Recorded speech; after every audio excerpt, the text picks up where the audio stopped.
दोस्तों नमस्कार, जय हिंद, जय भारत। मैं राजेश शर्मा आपका स्वागत करता हूं। बड़ी देर के बाद मुझे आपके सामने रूबरू आना पड़ा। असेंबली इलेक्शन से पहले तो मैं गाबगा आपके सामने चंद मुद्दे लेके आ जाता था और इसके लिए लोगों की राय भी मैं मांगता था और बड़ी खुशी से कुछ लोग मुझे कांटेक्ट भी करते थे और अपनी राय देते थे। इलेक्शन हुए असेंबली के, उसके बाद अब 2 साल लगभग हो चुके हैं।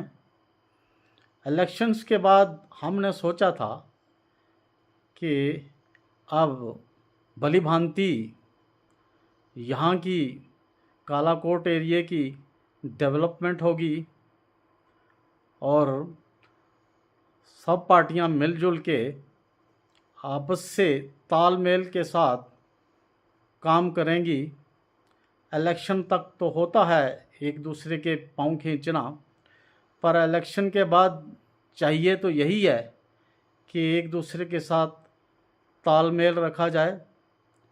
लेकिन बदकिस्मती से यहाँ कालाकोट में शुरू से ही हमें देखने को मिला कि एक दूसरे को बर्दाश्त नहीं करना।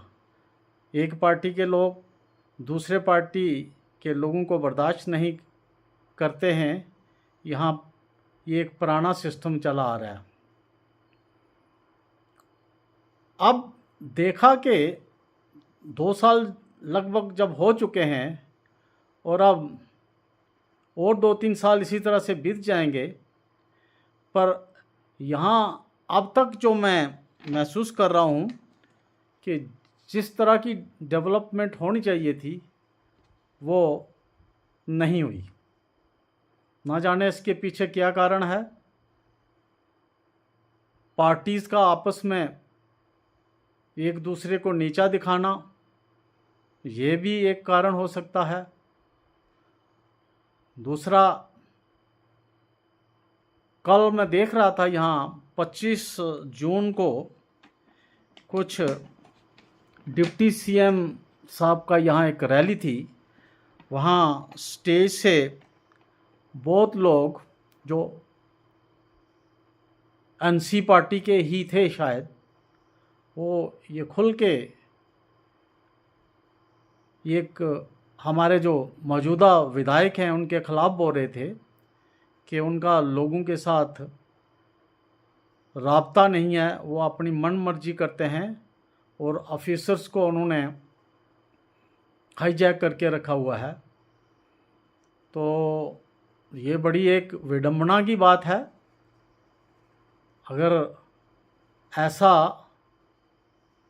होता रहेगा और इस तरह की रसाकशी होती रहेगी तो कालाकोट तो वहीं का वहीं रह जाएगा। इलेक्शन से पहले सब पार्टियों ने ये वादे किए थे, बिलखुसूस एनसी और बीजेपी दोनों ही पार्टियों ने। एनसी ने भी बहुत कुछ देने को कहा था। हम फ्री सिलेंडर देंगे, हम 200 यूनिट की बिजली फ्री देंगे, यूथ्स को एम्प्लॉयमेंट देंगे और वगैरह वगैरह बहुत सारे उन्होंने वायदे किए थे। तो शायद उसी की ही बिना पे लोगों ने वोट भी दिया उनको, खासतौर वैली से। और दूसरी तरफ बीजेपी ने भी कालाकोट को एक स्वर्ग बनाने का वो कसम उठाई थी।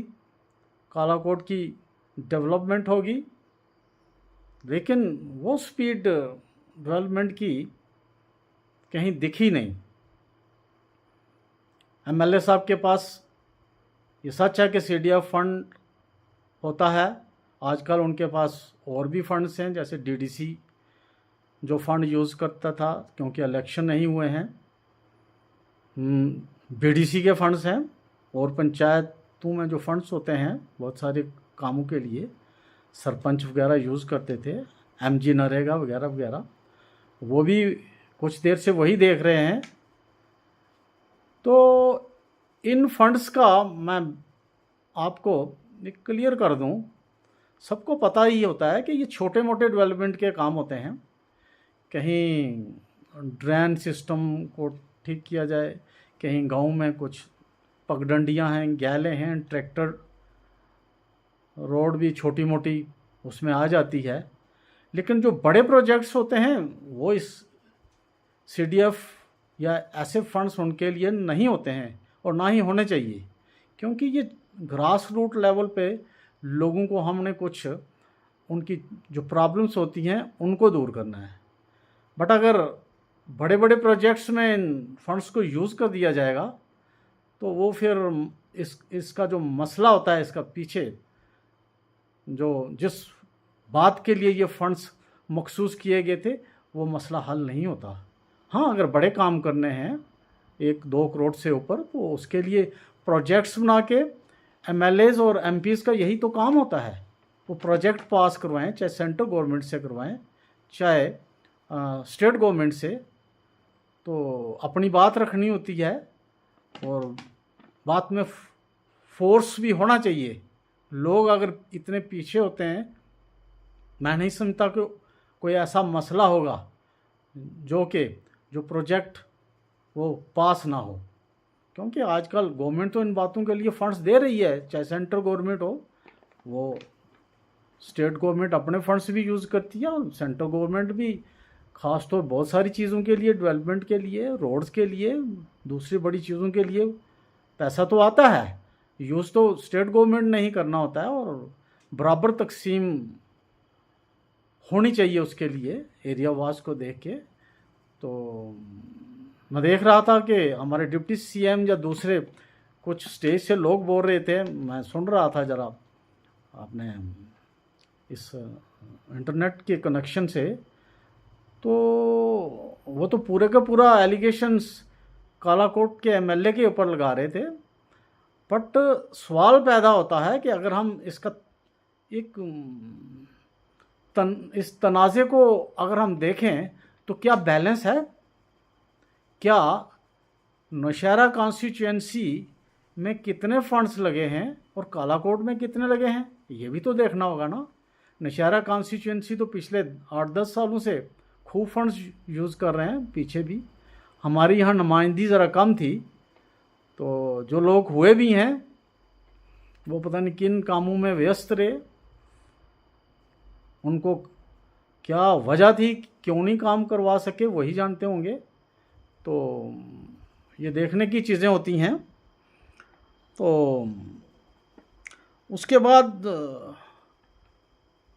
बहुत सारी ऐसी चीज़ें होती हैं, अगर सही ढंग से हम इसको हाथ में नहीं ले पाएंगे, हम मीन्स लोग और अपने रिप्रेजेंटेटिव के ज़रिए, क्योंकि लोग चुनते हैं एक रिप्रेजेंटेटिव को, चाहे वो MLA हो चाहे MP हो, वो उनकी बात उनके मुताबिक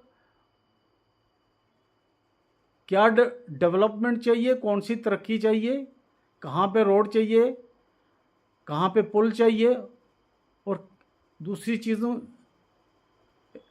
चीज़ों की जो कमी है उसको कैसे दूर करना है, उनकी सलाह के साथ ही हो सकता है।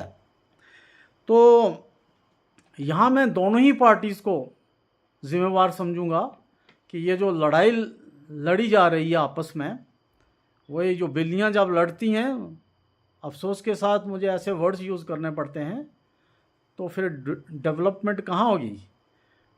हर चीज़ का शायद क्रेडिट लेने की दौड़ है, चाहे कोई भी इसको काम आएगा तो शायद दोनों ही पार्टियां ले रही हैं।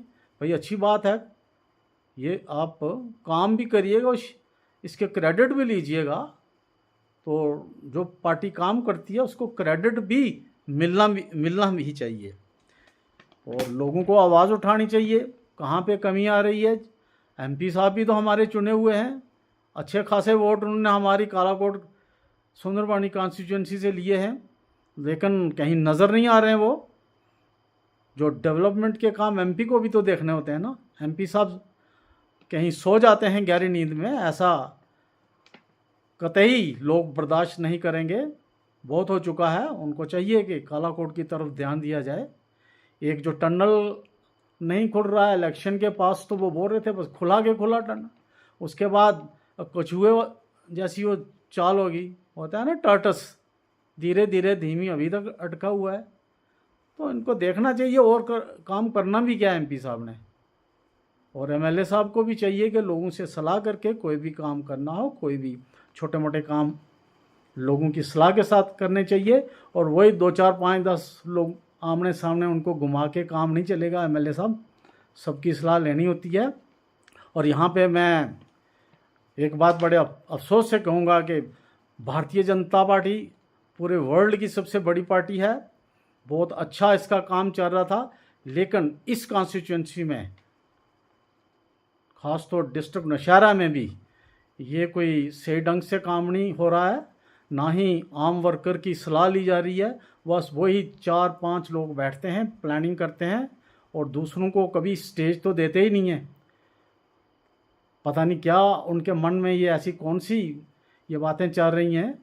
तो ये नहीं होगा, हर आदमी को मौका मिलना चाहिए। इससे तो एनसी पार्टी बेटर है, वो तो सबको मौका देते हैं। लेकिन बीजेपी वाले लोग बहुत इस वक्त ख़ास तौर पे पिछले 2 4 साल से बड़ी गलत नीति चल रहे हैं। मुझे नहीं पता पूरी स्टेट में क्या हाल है, लेकिन ख़ास तौर पे यहाँ कालाकोट और ये जो नौशहरा डिस्ट्रिक्ट है, इसमें तो वो खुदा ही ऑफिस है। तो मैं तो नहीं आना चाहता था। अब काफ़ी लोगों से मेरा संपर्क हुआ और 2 साल के बाद, अब पौने 2 साल के बाद मुझे लगता है कि आवाज़ उठाने के लिए लोगों की सामने आना ही होगा। हमारी भारतीय जनता पार्टी में इंटरनल डेमोक्रेसी भी है और सब लोगों को चाहिए कि कंस्ट्रक्टिव क्रिटिसिज्म आप अपनी पार्टी का भी दे सकते हो, दूसरी पार्टी का भी, पार्टी के बजाय गवर्नमेंट का दे सकते हो। दूसरी पार्टी को हम इंटरफेयर नहीं कर सकते। तो यहाँ के लोगों में पता नहीं क्या भय है, क्या डर है, अपने आप को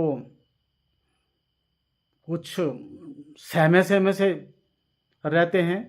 पता नहीं कालाकोट के लोगों के डीएनए में कुछ डर बैठ गया है, कभी आवाज़ नहीं उठाते। और ठीक है भाई, उस वक्त तो बड़ा जोश और जलवा होता है जब इलेक्शन पास होता है। इलेक्शन के बाद भी आप खुल के बात कर सकते हो। ये हमारे ही नुमाइंदे हैं, हमने ही बनाया है, हम बदल भी सकते हैं। तो खुल के बात करनी चाहिए।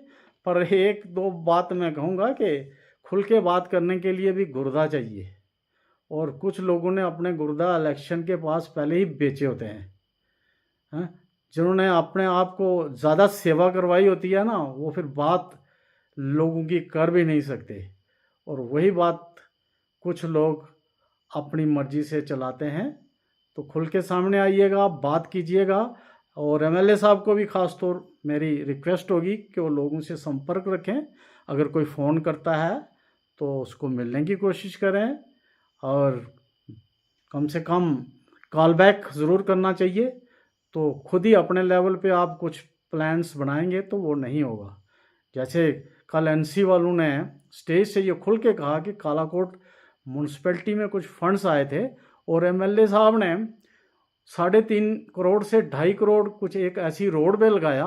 मैं नहीं जानता वो कौन सी रोड है, वो लगा रहे हैं। तो वो दूसरी वार्ड्स का भी हिस्सा था, क्योंकि नए नए बड़ी देर के बाद फंड्स आए, पहले सब वार्ड्स को बराबर देना होता है। रोडें भी ज़रूरी हैं और हर वार्ड वाइज पे काम होना भी ज़रूरी है। धन्यवाद। मैं फिर से आपसे संपर्क करूँगा।